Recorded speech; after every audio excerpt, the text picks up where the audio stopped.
Okay,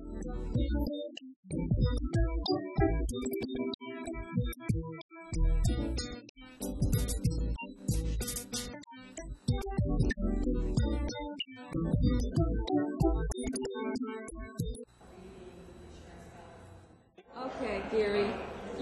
There's rumor that you play a bad guy in a lot of Tyler Perry movies, and you're such a nice guy. Yeah, people find it out when they meet me, but I do play a lot of bad guys. Some people say maybe you're getting typecast, but I can remind them back when I played the victims on America's Most Wanted and got shot 3 times. Nobody seems to remember that, but they tend to remember that bad guy thing. So I'll rock with that for a little while. And I noticed this is your real voice. I mean, I noticed on screen you have this voice, and in person. Actually, that's the thing. My voice is the thing that makes people notice me. I can be standing in the crowd, and they might think it, and then I'll say something like, that's that dude, that's that dude.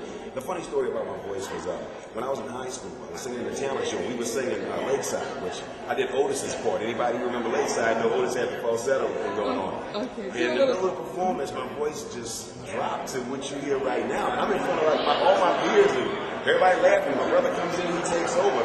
And I'm thinking about a week and a half on this course.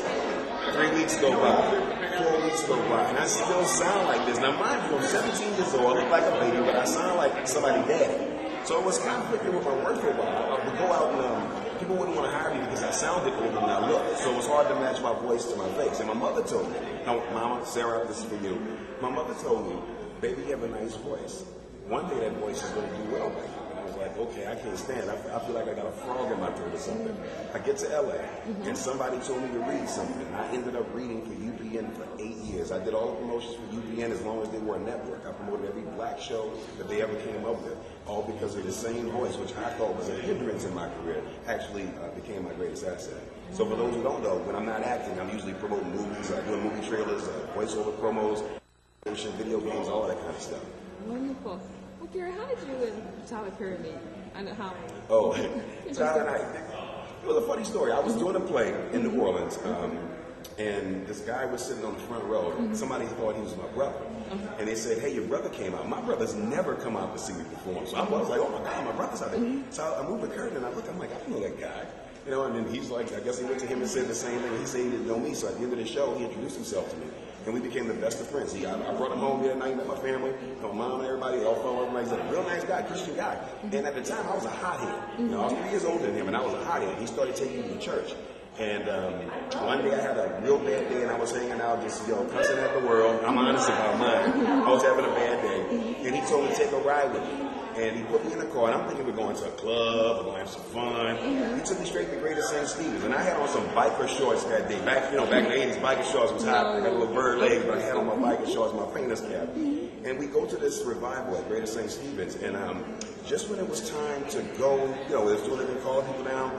I'm thinking, okay, we're not going to hit that parking lot, it's packed out there. We got to beat the traffic. My body just kind of went downstairs, went right to the front, and I was the first person down there getting saved, so I thank Tyler Perry for that. Had I never met Tyler Perry, I probably wouldn't be saved today because I wasn't a church cat, so I thank you for that, T, because everybody thinks that our relationship is based on the films. It's really based on spirituality, and Tyler is the Christian that everybody says he's claiming to be. He is that Christian, so. Oh, I truly believe that. And yeah, it's true, so that's real talk. He's been like that since 17, and we've been the best of friends since. I think it's been like 23 years, not to date myself or age myself, but for those who can do that, we've been friends for 23 years. That's incredible. And that shows a bond that, I still think you could be brothers. I mean, now there's a project. There's a project in talks. You guys have probably heard about Jazzman Blues.